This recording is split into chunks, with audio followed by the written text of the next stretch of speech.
पाकिस्तानात गेलेल्या सुनीता जामगडेला पोलिसांनी नागपुरात आणलंय। एलओसी ओलांडून पाकिस्तानात गेलेल्या सुनीता जामगडेची आज कसून चौकशी होणार आहे। काल मध्यरात्री सुनीता जामगडेला घेऊन पोलीस नागपुरात आले। सुनीता जामगडे हिने हेरगिरी केली का, नागपुरातील संघ मुख्यालय, दीक्षाभूमी, रेल्वे स्टेशन याबाबत संवेदनशील माहिती दिली का, या तपासासाठी नागपूर पोलीस सुनीता जामगडेची कसून चौकशी करणार आहेत। सुनीता जामगडे प्रकरणात नागपूर पोलिसांसह एटीएस आणि केंद्र सरकारच्या तपास यंत्रणा या चौकशीत सहभागी होणार आहे। संदर्भात ताजे अपडेट देण्यासाठी आपले प्रतिनिधी जितेंद्र शिंगाडे आपल्यासोबत जोडले। जितेंद्र, आपण पाहतोय पाकिस्तानात गेलेल्या सुनीता जामगडेला नागपुरात आणण्यात आले। आज कसून चौकशी होणार आहे, काय सविस्तर माहिती आहे?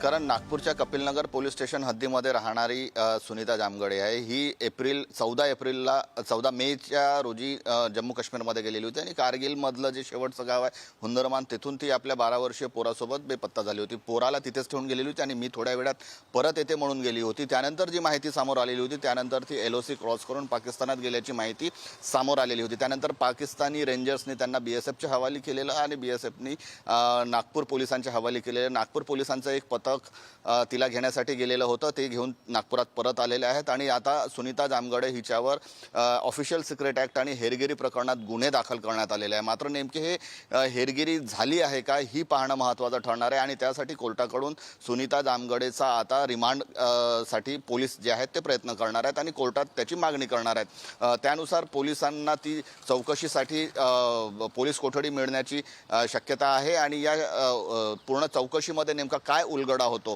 ती कशी काय गेली तिथे, कारण भारत पाकिस्तानाचा सध्या जो आहे ती तणावपूर्ण परिस्थिती सुरू आहे आणि या परिस्थितीमध्ये ती बॉर्डर क्रॉस करून कशी काय तिकडे गेली, त्याचबरोबर ज्या धर्मगुरूसोबत तिचं चॅटिंग सुरू होतं, नेमकी ती कुठली माहिती पुरवलेली आहे याचा देखील उलगडा होणे आवश्यक आहे आणि या संपूर्ण प्रकरणात नेमकं आता काय समोर येतं ते पाहणं महत्त्वाचं ठरणार आहे आणि त्यासाठी एलओसी क्रॉस करून पाकिस्तानात गेलेल्या सुनीता जामगडेची चौकशी होणे आवश्यक आहे आणि त्यासाठी जे आहे ते तपास यंत्रणा या चौकशीमध्ये सहभागी होणार आहेत आणि त्याकडून नेमका काय उलगडा होतो, नेमकी काय माहिती समोर येते ते पाहणं महत्त्वाचं ठरणार आहे। जितेंद्र, याबाबत वेळोवेळी आपल्याकडून अपडेट घेत राहू। तुर्तास खूप खूप धन्यवाद या महत्त्वपूर्ण अशा माहितीसाठी।